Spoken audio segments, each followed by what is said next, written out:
आपका फिर से स्वागत है हमारे चैनल बायोलॉजी योगी में। मैं डॉक्टर योगी सिंह आपके सामने नेक्स्ट वीडियो लाया हूँ। इस वीडियो में बात करेंगे हम एपिस्टेसिस एंड जीन इंटरेक्शन की। तो वीडियो लॉन्ग हो सकती है, इसलिए हम 2 वीडियोज में इसकी कंप्लीट करेंगे, ठीक है, इस टॉपिक को। तो हम बात करते हैं सबसे पहले एपिस्टेसिस है क्या। देखिए, हमने 2 बात की थी पहले कि एक जीन के 2 एलील होते हैं, ठीक है ना। जैसे हमारा ये जीन है, इधर बात कर लेते हैं, ठीक है। ये हमारा क्रोमोसोम है, ओके, और क्रोमोसोम पर हमारे 2 एलील हैं एक जीन के, जीन नंबर 1। जीन नंबर 1 के 2 एलील हैं, एक एलील ये रहा और एक ये रहा, एक डोमिनेंट एक रिसेसिव, ठीक है। अब बात करते हैं हम दूसरे जीन की, जीन नंबर 2। इसके भी 2 एलील हैं, बी और स्मॉल बी, ठीक है। तो यहाँ देखिए आप कि हमारे एक जीन के 2 एलील। इससे पहले हमने क्या बात करी थी, इससे पहले बात करी थी कि डोमिनेंसी की। किसकी बात करी थी, डोमिनेंसी की। उसमें क्या था, जीन नंबर एक ही था, लेकिन उसमें एक कैपिटल और एक स्मॉल टी था, यानी एक जीन और एक जीन के 2 एलील, जिसमें एक डोमिनेंट होता है किस पर, रिसेसिव पर। तो ये कैसा होगा, रिसेसिव, ये कैसा होगा, डोमिनेंट। तो यहाँ पर हमने किसकी बात करी थी, एक जीन के 2 एलील जिनमें से एक डोमिनेंस होता है और एक रिसेसिव होता है। यानी कंपेयर हमने 2 एलील के बीच में की थी, यानी एक जीन के बीच की बात करी थी। यहाँ पर हम बात कर रहे हैं 2 जीन्स की। जब एक जीन यहाँ पर क्या है, एक एलील दूसरे एलील के प्रभाव को, इफेक्ट को सुप्रेस करता है, मास्क करता है, दबाता है, ठीक है ना। यानी यहाँ पर क्या था, डोमिनेंट कैरेक्टर था टी, कैपिटल टी, यानी टॉलनेस दबा रही थी डॉर्फनेस को, ठीक है, सुप्रेस कर रही थी आपका डॉर्फ को। लेकिन यहाँ पर ये है कि यहाँ हम बात करेंगे 2 जीन्स के बीच में, एलील के बीच में नहीं, यहाँ 2 जीन्स के बीच में बात करेंगे। यहाँ एक एलील डोमिनेंट है दूसरे एलील पर, यहाँ पर एक जीन डोमिनेंट है दूसरे जीन पर। ध्यान रखें, पॉइंट नोट करें कि यहाँ पर एक एलील डोमिनेंट है दूसरे जीन एलील पर, यहाँ पर एक जीन डोमिनेंट है दूसरे जीन पर। तो यहाँ पर हम डोमिनेंस वर्ड ना बोल करके जो डोमिनेंस होता है हम उसे कहते हैं एपिस्टेसिस। क्या कहते हैं, एपिस्टेसिस, ठीक है, ओके, उसे कहेंगे हम एपिस्टेसिस। क्लियर, एपिस्टेटिक जीन बोलेंगे, और जो जीन सुप्रेस हो जाएगा उसे कहेंगे हम hypostatic gene, hypostatic gene. Clear हो गया। और यहाँ पर हम इसको क्या कर रहे थे, डोमिनेंस, क्या कर रहे थे, डोमिनेंट जीन, डोमिनेंट एलील। और यहाँ पर इसको क्या कर रहे थे, recessive allele, recessive allele. Okay, clear हो गया, पॉइंट क्लियर। तो यहाँ पर एक जीन के अंदर बात हो रही है और यहाँ पर 2 जीन्स के बीच में बात हो रही है, ठीक है। तो अंतर क्लियर। तो एपिस्टेटिस है क्या, पहले बात करते हैं एपिस्टेसिस। एपिस्टेसिस जो है वो है आपका masking the effect of one gene by other gene,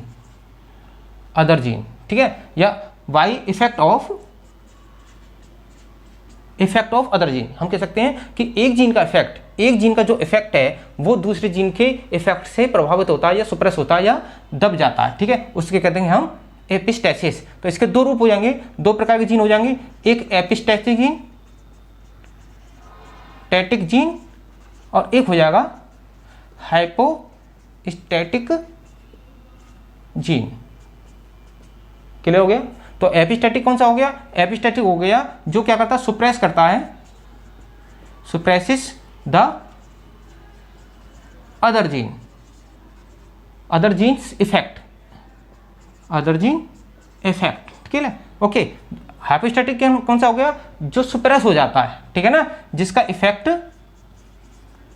gate suppressed by epistatic gene, epistatic gene effect. Okay, clear हो गया। अच्छा जी, अब बात करते हैं इसके 3 रूप हैं, 3 प्रकार के टाइप हो सकते हैं। एक टाइप है जिसमें हम, जो आपका एपिस्टेटिक जीन होता है वो डोमिनेंट कैरेक्टर शो करता है। कैसा होता है, डोमिनेंट एपिस्टेसिस, एपिस्टेसिस। इसका जो करेक्टर फिनोटाइप आएगा, फिनोटाइपिक रेशियो आएगा 12:3:1। यानी कंडीशन ये हो गई, जो मेंडल के F2 जनरेशन थी मेंडल की, उसमें रेशियो क्या आता है, 9:3:1। लेकिन यहाँ क्या आएगा, ये आएगा, ये नहीं आएगा, ठीक है। टोटल F2 जनरेशन में कितने प्लांट्स आपके जो ऑब्जर्विंग थी वो थी 16, कितनी थी 16, डाई हाइब्रिड की केस में बात करते हैं तो, ठीक है। ओके, तो यहाँ पर 16 को हम मॉडिफाइड करें तो 12, 3, 1 के फिनोटाइपिक रेशियो में आएंगे, ठीक है। Number 2 recessive epistasis, recessive epistasis, तो इसका जो आपका फिनोटाइपिक रेशियो आएगा 9, 3, 4 आएगा, ठीक है। नंबर 3 डोमिनेंट रिसेसिव एपिस्टेसिस, इसका आएगा आपका 13, 3 रेशियो। देखिए मैं यहाँ को केवल इतना बता रहा हूँ, यहाँ पर इसको मैं डिटेल में अभी बात करूँगा जब जीन इंटरेक्शन बात करेंगे, तो जीन इंटरेक्शन के अंदर ये तीनों बात हम करेंगे, ठीक है ना। तो स्टार्ट करते हैं हम जीन इंटरेक्शन।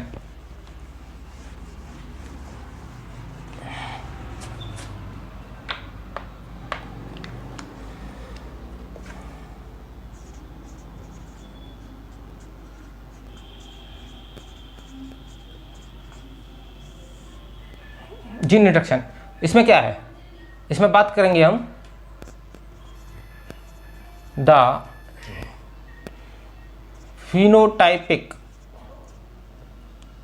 phenotypic expression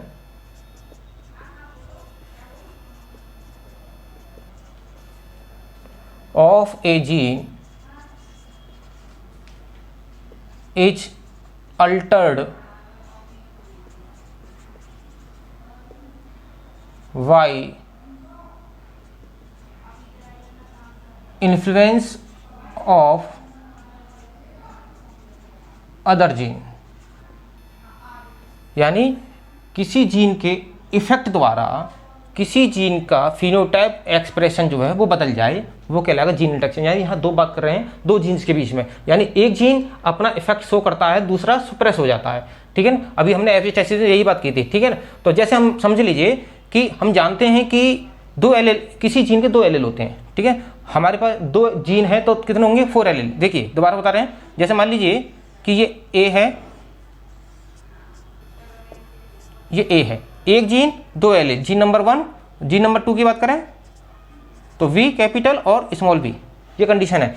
यदि हम इनके इस जनरेशन की क्रॉस करा दें, क्या करा दें क्रॉस, कैसे हमने बताया था आपको ए बी वी, इसी प्रकार ए वी वी का क्रॉस करा दें, एक को मेल मान लें और एक को फीमेल मान लें, तो गैमेट्स क्या बनेंगे 4 प्रकार के गैमेट बनेंगे, ठीक है ना। 4 प्रकार के कौन से बनेंगे, ए वी,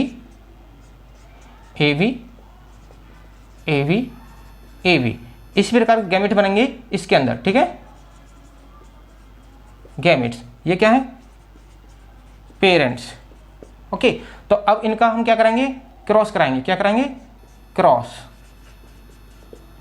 कराने से क्या होगा, क्रॉस कराने से जो जनरेशन आएगी, ठीक है ना, वो आपकी F2 जनरेशन है, F1 जनरेशन तो ये होगी हाइब्रिड हमारी, ठीक है। तो इसमें हमारे जो फिनोटाइप आएंगे, हमारे आएंगे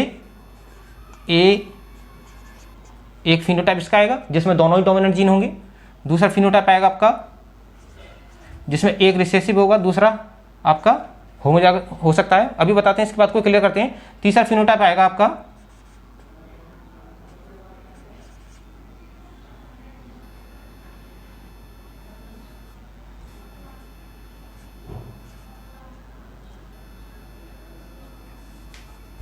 ये होमोजाइगस हो गया, दूसरे हम ले लीजिए बी को होमोजाइगस, ठीक है, बी को होमोजाइगस ले लीजिए, ये कंडीशन आएगी। फोर्थ की आएगी रिसेसिव, कैसे करते हैं, देखिए ए और ये जो हाइफन मैंने चिन्ह लगाया है इसका मतलब है यहाँ डोमिनेंट भी आ सकता है, रिसेसिव आ सकता है। तो ये किस ले लेते हैं कि यदि यहाँ पर डोमिनेंट है तो बी के साथ दो कंडीशन बन जाएंगी, एक यहाँ डोमिनेंट आ सकता है और रिसेसिव आ सकता है, तो हम एक बार डोमिनेंट बना देते हैं और एक बार रिसेसिव लगा देते हैं, ठीक है यहाँ पर, ओके। और क्लियर हो गया। यानी दूसरे केस में बात करें, यदि यहाँ एक डोमिनेंट ना होकर के रिसेसिव हो तो क्या होगा, ये हो जाएगा। और बी के केस में आपका फिर वही क्रिया, यहाँ पर क्या हो सकता है डोमिनेंट बी भी हो सकता है और यहाँ पर क्या हो सकता है बी के साथ रिसेसिव बी भी हो सकता है, ठीक है। तो ये आपके 4 प्रकार के जीनोटाइप आते हैं, ठीक है। फिनोटाइप क्या है जिसमें ए और बी दोनों डोमिनेंट है, लेकिन फिनोटाइप जीनोटाइप की बात करें तो जीनोटाइप आपके आएंगे आपके ए बी वी, इधर देखें कैपिटल ए और हेट्रोजाइगस बी, यहाँ पर हेट्रोजाइगस ए है और होमोजाइगस बी है, यहाँ पर दोनों ही आपके हेट्रोजाइगस कंडीशन है, यानी डाई हाइब्रिड है, ठीक है। ओके, यहाँ बात करें तो यहाँ पर आपका कंडीशन तो ये है कि ए इसके साथ क्या आ सकते हैं, बी भी आ सकते हैं, ठीक है। तो हमारा बी कैपिटल बी आ सकता है या स्मॉल बी भी आ सकता है। तो इसके दो प्रकार के जीनोटाइप बन जाएंगे हमारे, एक बन जाएगा होमोजाइगस ए और होमोजाइगस बी, होमोजाइगस ए स्मॉल और हेटेरोजाइगस बी, यानी ये बनना है हमारे 4 जीनोटाइप। कितने बनना है? 4। ये बनना है आपके 2 जीनोटाइप, ठीक है, 2 जीनोटाइप, ठीक। इस केस में बात करें तो इस केस में देखिए आप यहाँ पर ए जो है 2 कंडीशन में आ सकता है। क्या आ सकता है? एक तो ये हेटेरोजाइगस हो सकता, होमोजाइगस हो सकता है, और एक या हेटेरोजाइगस हो सकता है, ठीक है। बी हमारा होमोजाइगस है, इसका मतलब ये हो गया कि बी हमारा एक ही केस में होगा, ठीक है। तो इसका मतलब ये हो गया कि इसके भी 2 प्रकार के जीनोटाइप बनेंगे, ठीक है। इसमें बात करें तो इसमें एक ही प्रकार का जीनोटाइप बनेगा ए वी स्मॉल, ओके। तो ये तो आपके जीन आप देखें फिनोटाइप कितने आ रहे हैं? 4 2 2 2, यानी 9 फिनोटाइप आ रहे हैं, ओके। तो जीनोटाइप की बात करें, ये आपके सॉरी फिनोटाइप आ रहे हैं 1 2 3 4, 4 तो फिनोटाइप हैं, 4 तो फिनोटाइप हैं, और आपके जीनोटाइप कितने हैं? 4 2 2 1, यानी 4 2 2 1, यानी 9 फिनोटाइप हैं, 9 फिनोटाइपिक टाइप्स हैं, ठीक है ना। क्लियर हो गया बात? तो यानी कॉम्बिनेशन कितने बन सकते हैं? हेटेरोजाइगस यदि हम कराएं तो कॉम्बिनेशन हमारे कितने प्रकार के बनेंगे? आपके ये प्रकार के कॉम्बिनेशन बनेंगे, ठीक है।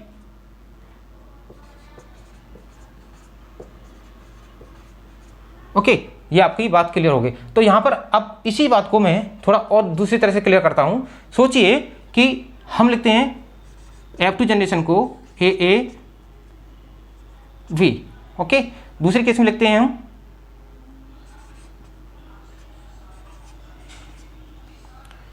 तीसरे केस में लिखते हैं, और 4 केस है हमारा, यानी हमारा जो रेशियो था 9 3 3 1 था मेंडल्स के हिसाब से F2 जनरेशन का, ठीक है ना, ओके। लेकिन यहां हम ये बात करें कि एक जीन जो है ये कलर देता है आपका ब्लैक, बी फॉर ब्लैक मान लीजिए, ओके। और ये कोई कलर नहीं देता, ये है एल्बिनो। कैसा है? एल्बिनो, क्योंकि बी जो है ब्लैक पिगमेंट बनाने का फंक्शन करता है, ठीक है ना, ओके। यहां पर हम यदि ये बात करें कि आपका ए की, तो ए जो है वो कोई फंक्शन नहीं करता, कोई फंक्शन नहीं करता, तो कैसा होगा? एल्बिनो। लेकिन ए जो है बी के प्रभाव को चेंज कर देता है, तो बी के प्रभाव को चेंज कर देता, क्या हो जाएगा? यहां ब्लैक हो गया, तो यहां आपका एगुटी हो जाएगा। अब समझाता हूं कैसे। देखिए क्या है कि मैं इसको इस पिगमेंट को इस तरह से समझाता हूं। मान लीजिए आई का पिगमेंट हो या हेयर का पिगमेंट हो, तो उसमें देखिए हेयर का पिगमेंट है, उसमें है रॉ मटेरियल, मान लीजिए उस सेल्स के अंदर रॉ मटेरियल है जो आपकी हेयर में पिगमेंटेशन करेगी, ठीक है, पिगमेंटेशन शो करेगी। उस सेल्स के अंदर रॉ मटेरियल है, यदि उसके अंदर कोई आपका मैं कहूँ बी जीन है, बी जीन क्या करेगा? ब्लैक पिगमेंट बनाएगा। क्या बनाएगा? ब्लैक पिगमेंट बनाएगा, ओके। क्लियर हो गया? ब्लैक पिगमेंट बनाएगा। अब इसके बाद बात आती है कि कैपिटल ए है या नहीं है, स्मॉल ए है। यदि कैपिटल ए जीन प्रेजेंट है तो वो ब्लैक पिगमेंट को चेंज कर देता है, यानी एक जीन दूसरे जीन के प्रभाव को चेंज कर रहा है। ए जीन जो है बी के ब्लैक पिगमेंट को चेंज कर देता है और बना देता है एगोटी। क्या बना देता है? एगोटी। यानी कब बनेगा एगोटी? जब ए के साथ बी दोनों हों या बी के साथ ए प्रेजेंट हो तभी एगोटी बनेगा। यदि ए है तो कोई पिगमेंट नहीं बनेगा, केवल क्या बनेगा? ब्लैक पिगमेंट बनेगा। क्या बनेगा? Black pigment. ब्लैक पिगमेंट तब बनेगा ब्लैक जब इसके साथ रिसेसिव ए होना चाहिए। किसके साथ? बी के साथ। बी के साथ यदि रिसेसिव है, ओके, तो ब्लैक पिगमेंट बनेगा। ओके, क्लियर हो गई बात? तीसरे केस में यदि यहाँ पर रिसेसिव बी है तो कोई पिगमेंट नहीं बनेगा, ठीक है। कैसा हो जाएगा? एल्बिनो। कैसा हो जाएगा? एल्बिनो। जहाँ इसके साथ ए आ जाए या इसके साथ ए स्मॉल डोमिनेंट कोई सा भी हो, दोनों ही केस में आपका एल्बिनो होगा। दोनों ही केस में आपका एल्बिनो होगा, ठीक है। इसका मतलब ये हो गया कि जब कॉम्बिनेशन ये हो गया कि इस केस में क्या है कि ए के साथ बी होना जरूरी है, ओके। इस केस में क्या है कि ए के साथ एक बी होना जरूरी है, कैपिटल बी डोमिनेंट जीन होना जरूरी है। इस केस में क्या है, इस केस में ये है कि ए के साथ स्मॉल बी हो, यानी स्मॉल बी के साथ ए हो सकता है, कोई प्रॉब्लम नहीं। और इस केस में क्या है, इस केस में ये है कि स्मॉल ए के साथ स्मॉल बी हो। तो कॉम्बिनेशन आप देखें कि बी ए एल्बिनो, बी आता है, बी के साथ कैपिटल ए आ जाए या स्मॉल ए आ जाए, कोई फर्क नहीं पड़ता, एल्बिनो ही रहेगा, क्योंकि ए कोई काम नहीं करता। केवल एक क्या काम करता है, ये काम बी के इफेक्ट को, ब्लैक कलर को चेंज कर देता है। किसमें, एगोटी में। जब बी के साथ ए कैपिटल डोमिनेंट नहीं आता है तो कोई ब्लैक कलर चेंज नहीं होता, लेकिन बी के साथ जब दूसरा जीन का इफेक्ट ए आ जाता है तो ये ए जीन जो है आपके बी जीन के फंक्शन को चेंज कर देता है, अल्टर में चेंज बदल देता है, ठीक है ना। तो यही बात हम कर रहे थे एपिस्टेसिस में कि एक जीन जब दूसरे जीन के इफेक्ट को बदलता है तो उसे कहते हैं जीन इंटरेक्शन। यहां तक क्लियर हो गई? ओके, तो हम बात करते हैं नेक्स्ट।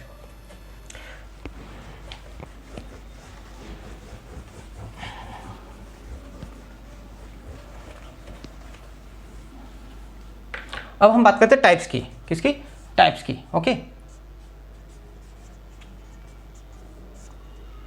टाइप्स की बात करें तो ये दो प्रकार के टाइप्स हैं इसके, ठीक है। एक टाइप्स है आपका जेनेटिक, ऐसे लिख सकते हैं इसे,